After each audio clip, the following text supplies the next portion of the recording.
d'être au bout du match. Et les voilà partis. Ridicas et Pépé pourra. Zarkava vous aviez rendez-vous avec l'histoire. Zarkava, ce rendez-vous, vous ne l'avez pas manqué. Paul Vial, il n'est peut-être pas vaincu, mais il est aujourd'hui invincible. La championne de mon cœur qui va terrasser l'opposition. Jean-Michel Bazir, République, on vous aime. Trêve qui formidable ici, va s'imposer, rester invaincu. Incroyable docteur de ballon qui rentre dans l'histoire.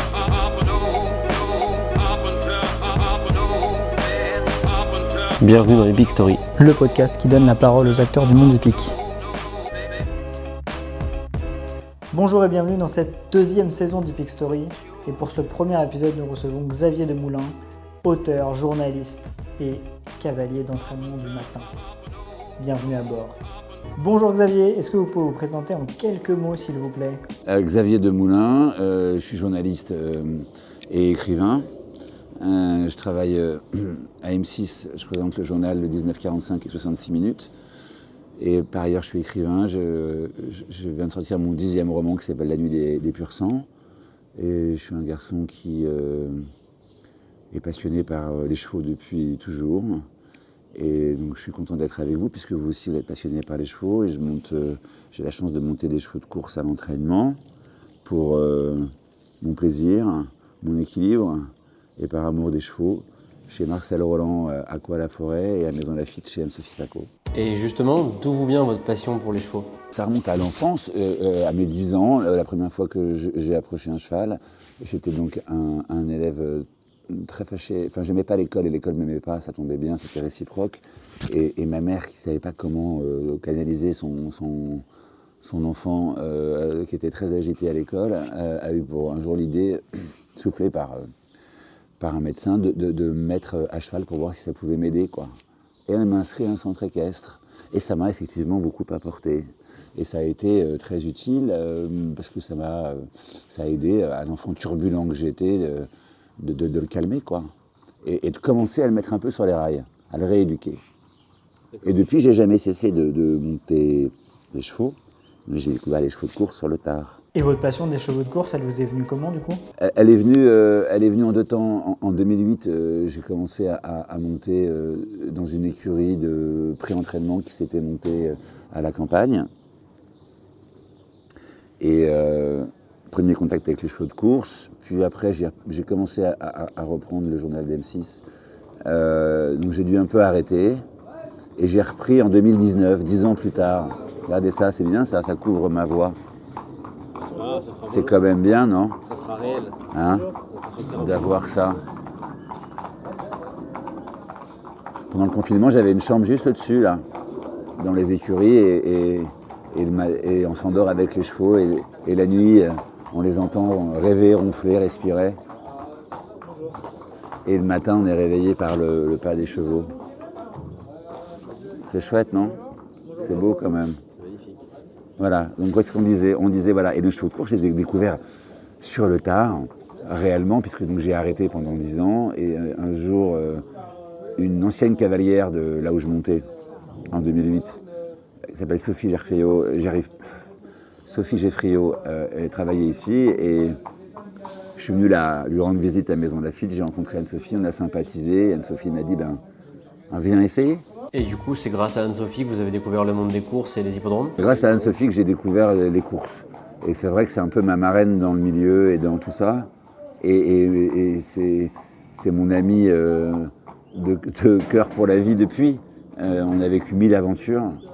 Et c'est vrai que c'est elle qui m'a emmené à Auteuil la première fois. Maintenant, Auteuil, j'adore y aller. Et c'est un peu mon endroit caché et secret à Paris. Vous racontez notamment que vous montez des chevaux le matin. Est-ce que vous pourriez nous raconter un peu ce que l'on ressent quand on est à cheval le matin, comme ça ? C'est des sensations qui sont uniques, c'est-à-dire qu'en fait, c'est à la fois une prise de conscience qu'on n'est pas grand-chose, une connexion, pas grand-chose dans l'univers parce qu'on est face au spectacle époustouflant de la nature qui s'éveille. Et ça, les gars, c'est quand même dément. C'est-à-dire qu'on est quand même dans un monde assez sombre, mais avoir la chance de voir le jour se lever sur le dos d'un cheval de course, ça vous redonne de l'espoir. ça remet un peu de baume au cœur et ça permet de se dire que tout n'est pas foutu. Moi, toute la journée, je vois un peu le monde s'effondrer. Je commente l'actualité et forcément, je parle beaucoup des choses qui ne vont pas bien. C'est un métier où je manie une matière assez toxique. Et de venir ici, eh ben, ça vous réconcilie avec la beauté, avec l'existence, la nature, surtout en ce moment. Les couleurs du ciel, le soleil qui se lève, là le pas des chevaux, la fumée, la chaleur, le souffle des chevaux, la respiration. Quand vous êtes à pleine vitesse et que vous sentez le cheval respirer entre vos jambes, et donc en fait ça vous sort de l'obscurité quotidienne dans laquelle il est facile de glisser depuis quelques années, parce que c'est vrai que c'est pas ultra globe quand même ce qui se passe dans le monde, et quand on a le nez focus là-dessus, on peut être vite tenté de tout voir en noir. Donc la sensation qu'on a, j'y viens après, c'est d'abord de se reconnecter et de revenir en contact avec la nature et avec la beauté du monde. Et après, il y a le cheval de course en tant que tel, avec la puissance, la vulnérabilité, la vitesse, accepter la vitesse, accepter d'avoir à négocier avec 500 kilos. Et là, c'est vertigineux. C'est-à-dire qu'au départ, ça fait un peu peur, il y a beaucoup d'appréhension, et puis plus on en fait, plus on arrive à vaincre cette appréhension. Donc c'est aussi un dépassement de soi. Moi, j'y viens aussi chercher ça. Et donc, un dépassement de soi, de l'adrénaline, et à la fin, vous repartez chargé d'endorphines dans votre voiture, et vous avez vécu une expérience terrible, tellement privilégié de pouvoir faire ça, d'avoir la confiance des entraîneurs, de pouvoir monter ces chevaux-là.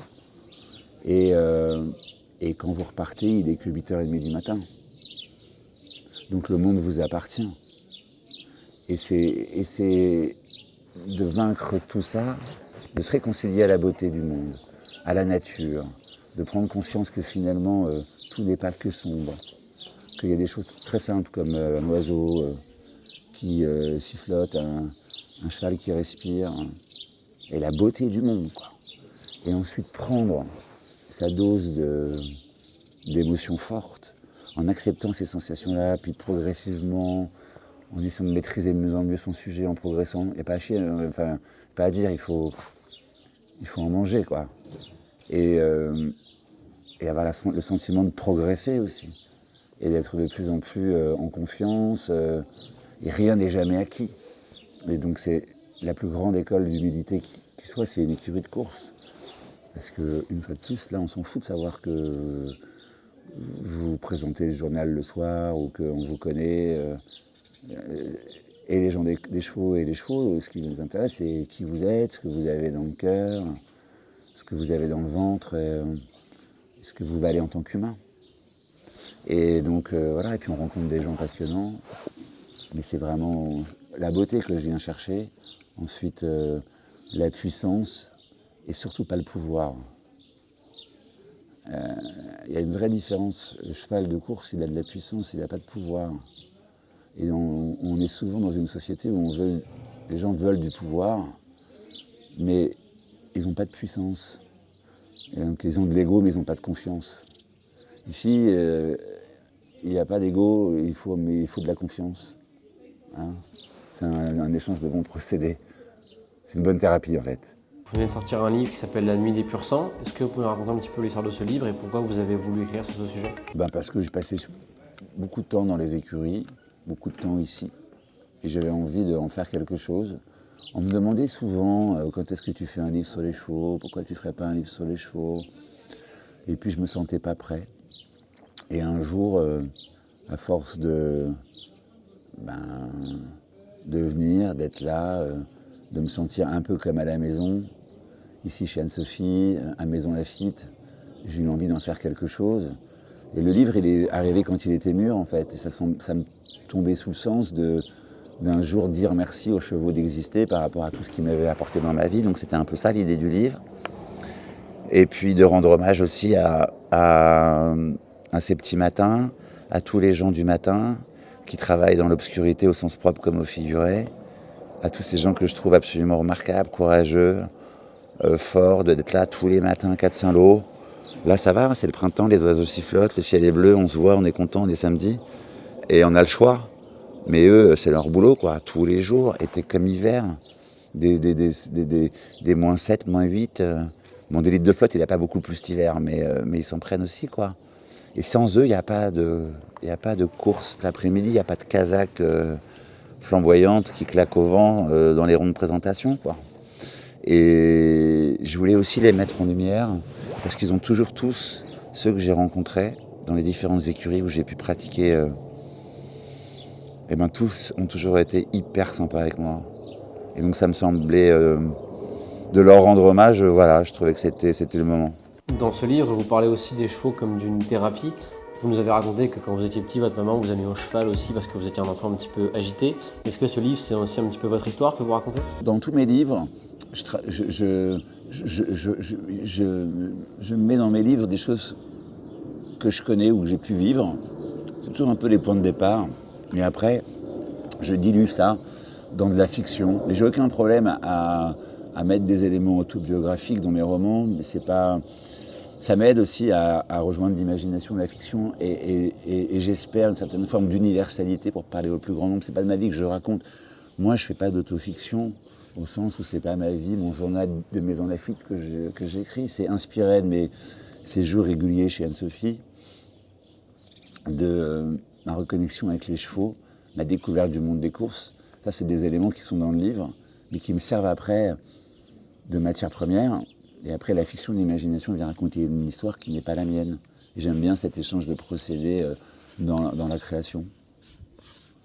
Partir de ce qu'on connaît pour aller vers le mystère de la création, quoi. Moi, j'aime bien ça. Qu'est-ce que le cheval a de plus que les autres animaux? Tous les animaux ont une... Moi, j'adore. Je pense que c'est vraiment l'époque, le siècle des animaux, en fait.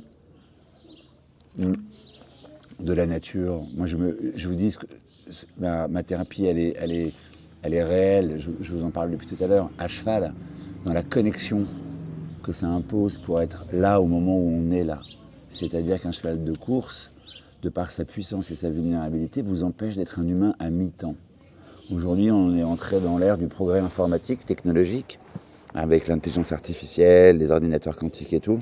Mais l'humanité, elle progresse que très peu, en fait. L'âme humaine, quoi. Le progrès, il a été mis à l'extérieur des hommes, alors que les chevaux, ils vous font progresser à l'intérieur.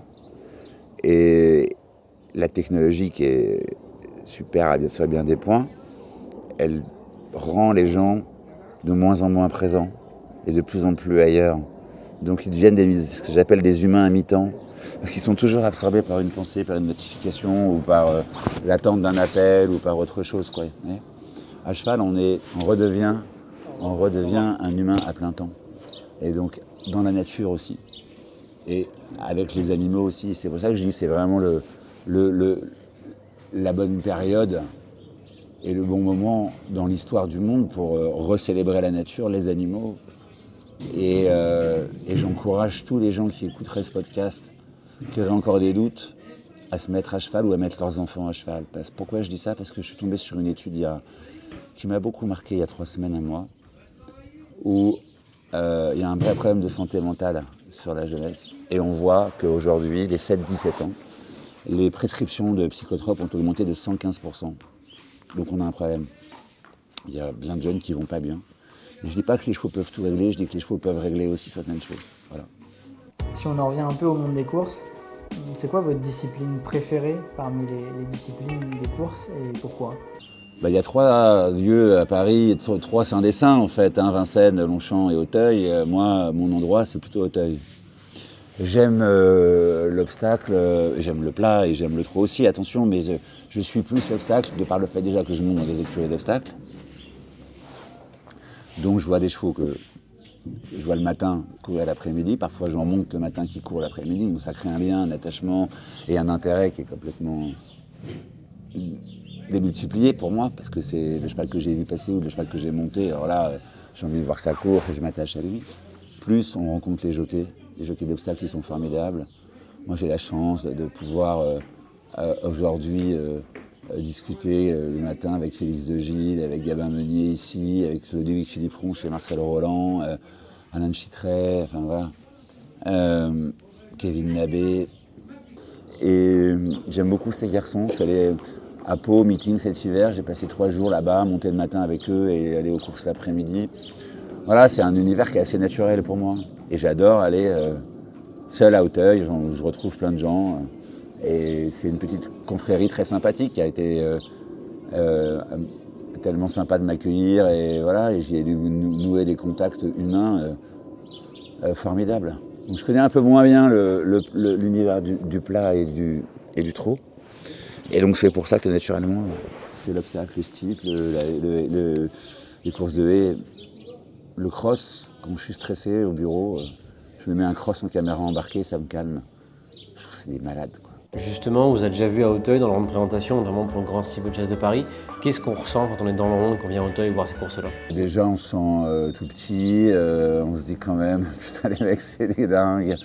Moi, j'ai fait le parcours à pied, voilà, la dernière ligne droite, comment elle monte, la rivière, enfin tous les obstacles, les juges de paix, tout ça. Donc c'est très impressionnant et on a l'impression de vivre une finale de Coupe du Monde chaque année. Et quand on voit le casting dans le rond, quand on voit le niveau et des chevaux, des jockeys, des entraîneurs et tout l'investissement et en une course va se jouer parfois des investissements sur des mois, des années. Voilà, donc on vit un grand moment d'histoire du sport. Un grand moment de sport surtout. On ne le dit pas suffisamment, mais les courses c'est du sport. Et les jockeys sont des sportifs de haut niveau. Et nos chevaux, les chevaux de course, sont des sportifs de haut niveau. C'est marrant parce que c'est exactement ce que nous disait Bertrand Lestrade lorsqu'on l'a interrogé. Et du coup, vous qui côtoyez le matin les jockeys, quel est votre regard sur leur métier? Qu'est-ce que vous en pensez? Imaginez, on vous demande d'être à la fois mannequin et sportif de haut niveau, c'est ça un jockey, hein. C'est-à-dire d'être mannequin, d'être au poids, et en même temps d'être sportif de haut niveau, d'enchaîner jusqu'à 6 courses dans la journée, monter 4 lots le matin avec rien dans le ventre. Je sais pas comment ils font en fait.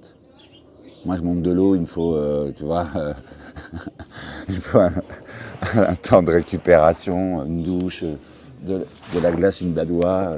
Là j'ai hyper faim. Un massage. J'ai hyper faim, j'ai envie d'aller déglinguer un truc tellement ça m'a donné ouvert l'appétit, un massage. Voilà, je me raye un ongle, je vais à l'hôpital, eux ils se cassent 3 côtes, ils sont à cheval 3 semaines après, enfin c'est des guerriers, c'est vraiment... Et donc comment je vois leur carrière, avec énormément de tendresse, d'admiration et de respect. C'est quoi la course que vous auriez aimé remporter si vous étiez jockey? La course qui vous aurait fait le plus rêver? C'est forcément le Grand Steeple? Le président. La République? Ouais, va devenir président, arrêter de façon, le fantasme total. Non, le président, c'est bien, on devient président pendant 1 an. Ça permet de combiner 2 disciplines.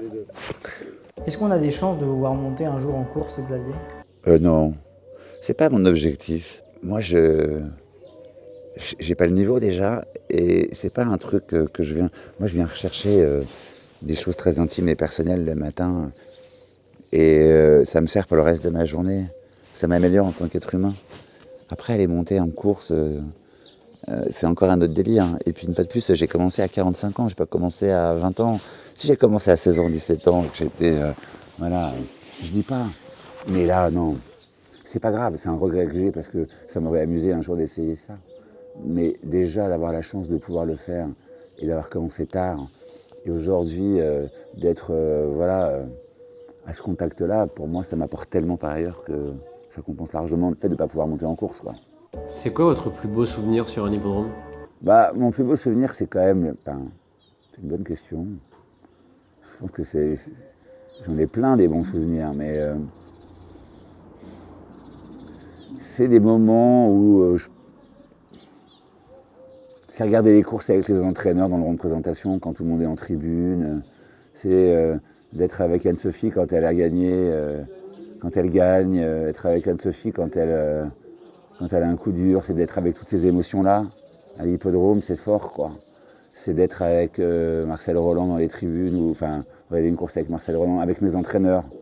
C'est d'être près d'eux, c'est d'être avec les chevaux avant la course, et le staff, le garçon de voyage, les jockeys, les entraîneurs qui scellent. C'est ça mes plus beaux souvenirs. On a vu que vous aviez été à Pau pendant 3 jours durant le meeting cet hiver. Est-ce que vous pouvez nous raconter un peu comment ça s'est fait et raconter un peu votre séjour? J'ai passé 3 jours, il m'a fallu une semaine pour m'en remettre. J'avais dit ouais, je vais à Pau. Puis après, quand je reviens, j'ai remonté chez Marcel. Non, j'ai fait une cure de sommeil après. En fait, en gros, c'est quand même très intense. Quand je pense qu'ils y passent 3 mois de meeting, je crois, ou 4 mois, enfin je sais plus combien de temps c'est Pau. Mais Nathan, c'est combien Pau? Ça dure 3 mois. Le meeting de Pau, il a duré 2 mois. Ouais.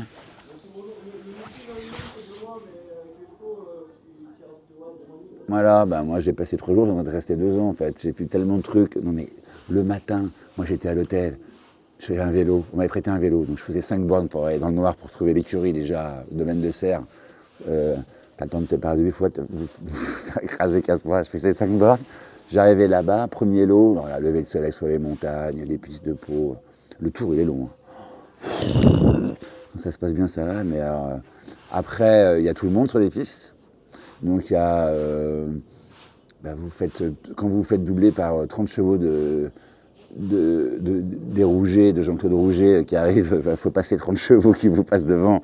Voilà, c'était des sensations. Lever le soleil, les montagnes, c'est un truc de dingue, c'est un kiff. Donc plutôt 2 lots le matin, après un peu les bocs, tout ça, machin, les courses l'après-midi, puis le soir la vie de Pau, quoi, avec les gens des courses et tout, donc c'est super sympa. Et hop, ça recommence. Donc au bout d'un moment, ça va vite. Je sais pas comment ils font. Moi, 3 jours, j'ai trouvé ça fantastique d'être avec eux, de vivre leur quotidien, de les regarder faire, de rester aussi à ma place d'amateur et d'être. Voilà, je me fais aussi petite souris, quoi. Mais de pouvoir monter des lots le matin avec tous les mecs, toutes ces écuries-là qu'on retrouve l'après-midi dans les hippodromes, c'est un bonheur sans nom. Est-ce que vous envisagez un jour de passer le cap et d'avoir vos couleurs ou pas du tout? Non, ça ne m'intéresse pas. Là, on est dans une écurie de groupe, performeurs, donc on suit. Le propriétariat, en plus, ça a vachement changé maintenant. Il y a beaucoup de gens qui sont, et c'est très bien, hein, qui sont 10, 15 sur un cheval, ils ont des couleurs, ça les fait rêver et tout. Mais moi, j'adore les monter le matin et les regarder l'après-midi, ça me va pour l'instant. Posséder, je suis pas dans la propriété. Vous voyez, pour avoir mes couleurs. Après, je m'intéresse beaucoup à l'élevage, de plus en plus. Ça m'intéresserait de regarder ça de près. J'ai la chance de connaître quelques éleveurs de renom et d'avoir commencé à être un peu déniaisé sur ce domaine-là. Je trouve ça fascinant, l'élevage. Qu'est-ce qui vous fascine dans l'élevage? La terre, que rien n'est laissé au hasard, l'herbe, comment elle pousse, comment elle est espacée, comment les problématiques qui sont des problématiques d'actualité en fait. Avec le réchauffement climatique, on le voit, là il y a l'eau, le rôle de la terre, c'est comme les vignes en fait. Un éleveur, ça part du sol, c'est un métier agricole et puis derrière il y a un savoir-faire inouï quoi. Qui va avec qui ensuite il y a la saison des montes et puis après là en ce moment c'est les naissances, aller voir les bébés, les petits foals et puis voir comment ils arrivent au monde avec le soin. Tout chaque geste compte, quoi. Et peut faire une carrière pour un cheval. Et puis les soins, et puis la séparation avec les mamans, et puis les yearlings, et puis les ventes. J'aime bien ça. J'aime bien voir ça. Après, il y a les courtiers aussi. Et après, ça commence, quoi. Et en fait, pour arriver à l'après-midi, ça passe déjà par un accouplement, une naissance. Et il y a tout un processus, quoi. Puis le matin, après entraînement, puis l'entraînement, puis des gars qui suent sang et eau avec une ferveur, une passion. C'est merveilleux à observer. L'après-midi, c'est le dernier maillon de la chaîne, c'est très important. Mais les gens qui ne connaissent pas les courses et qui jugent les courses, c'est parce qu'ils n'ont pas vu tout ça avant. Si on faisait des grandes opérations de portes ouvertes, mais on les amène en début de process jusqu'à la fin, ils n'auraient pas le même regard sur les courses. Et du coup, vous pensez qu'il faudrait peut-être plus faire une focalisation sur ce qui se passe avant les courses, avant que les chevaux arrivent sur leurs premières épreuves? C'est une idée. Après, moi, je vois ça vu de ma fenêtre. Hein. Après, voilà, je dis pas que c'est simple, hein, mais je dis juste que si les gens avaient plus conscience de ce que ça a amené comme poésie, beauté, abnégation, travail, foi et grâce pour arriver à ça, et qu'on reconnectait l'idée avec le sport. Et chez les principaux intéressés, c'est-à-dire chevaux, jockeys, voilà, c'est peut-être un axe. Il y a peut-être 1000 idées d'autres intéressantes à avoir, mais je trouve que emmener les gens dans les haras, montrer ce que c'est qu'un haras, comment ça fonctionne, l'élevage, d'où ça part, et comment notre savoir-faire aussi fait qu'on tous nos très bons chevaux partent aussi souvent à l'étranger qu'au Japon, voilà. On a un savoir-faire français qui est exceptionnel. Il y a des garçons, là, des jeunes garçons, des cavaliers d'entraînement, des jockeys qui ont fait le tour du monde à 25 ans, quoi. Grâce aux chevaux, quoi. J'en connais, hein. En Australie, aux États-Unis, à Santa Anita, partout. On a un savoir-faire français, on doit être fiers de ça. Il y a un Made in France, quoi. Et on a un super beau pays. On voit beaucoup d'initiatives se développer ces derniers temps. On a vu un film cet hiver, Tempête, sur le trot. On voit votre livre. Est-ce que vous pensez que toutes ces initiatives, elles contribuent à redonner une popularité aux courses de chevaux et à faire mieux connaître l'hippisme, qui est assez peu ou assez mal connu? Si mon livre il sert à ça aussi, entre autres, c'est-à-dire qu'en fait, tout l'enjeu d'un livre comme ça, c'est très compliqué, parce que il faut faire un livre qui, à la fois, ceux qui connaissent, soit pas... vous tournez pas le dos, c'est pas les épaules, non, voilà. Et il faut emmener ceux qui connaissent, mais aussi emmener ceux qui ne connaissent pas, et peut-être les pousser à avoir un œil différent. C'est ce genre de projet, un film, un livre, la même année autour du monde des courses, permet de sortir de l'entre-soi, c'est formidable. Si moi j'ai pu modestement contribuer à ça, je serais très content, très fier. Merci beaucoup Xavier pour ce temps que vous nous avez accordé. On espère que ce premier épisode vous a plu et on vous dit à bientôt pour le deuxième épisode de la saison 2023 d'Epic Story.